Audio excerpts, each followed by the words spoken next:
Hello, everyone, and welcome to Poetry Surprises. Today, it's a lovely sunny day, so I want to talk about words. Why not? The reason I want to talk about words is because I've been thinking that, when you're writing a poem, you're using words, and words are symbols that refer to something out there, something around me, like now, like this clematis or a paving stone or something or other. And also, words refer to something that takes place, a state or a condition within, an emotion, a thought, a feeling.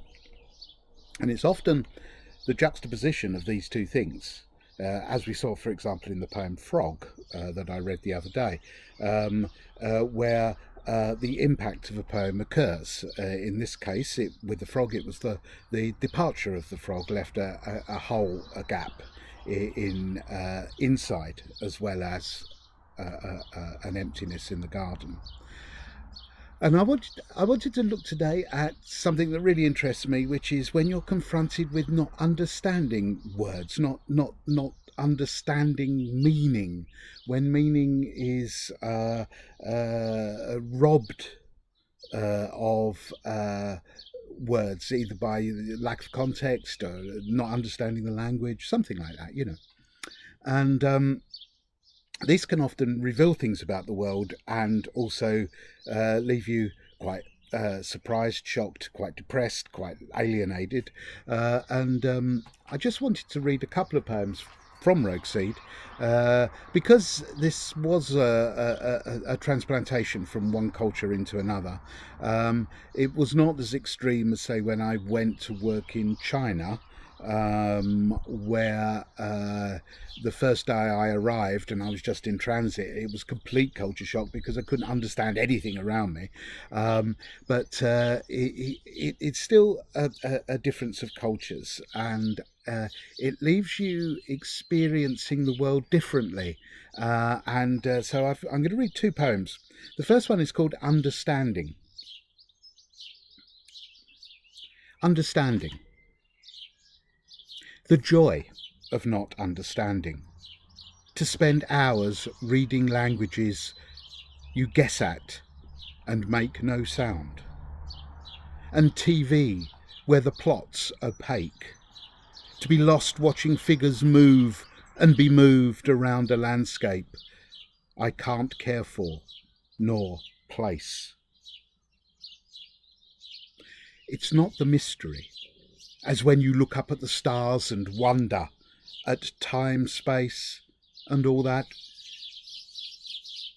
But the fish out of waterness, objects gutted, purpose or past, without a hook to hang me on, the dumbness of it all. Listen to those sparrows holding disordered parliament down the lane. I wonder what they're saying. Again, a sound that symbolises something, means something to some creature, but certainly is quite intriguing. The second poem is called Naming Trees, and it occurs much later in the anthology. It's not so much about culture shock, it's about the surprise of not remembering names of things. And I don't mean like senior moments, as they call them. I don't feel as if I suffer those. Just the surprise when you see something without a name attached to it. So this poem is called Naming Trees.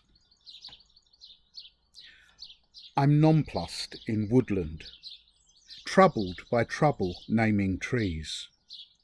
Without names, things disappear or feel too close for comfort. Pond smells drift, mingle with sweet must of mushrooms, but mostly creosote from a gate I lean upon. Late bees buzz about, and butterflies too.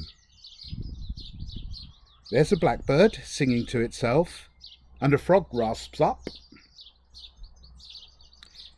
Here are some bulrushes that I hadn't seen before, and nearer last year's shoots, and those mushrooms clenched in grass. The trees sway, creak and clack. Wind nudges towards November. A dragonfly settles on a reed. The mosquitoes seek blood. Birch, ash, bay, poplar. Across a break, 2 huge beeches. A larch prickles by my side. A moment ago it wasn't there. Names press around me now. Woodpecker cackles over my shoulder, flies to a dead trunk to tap its code for oak.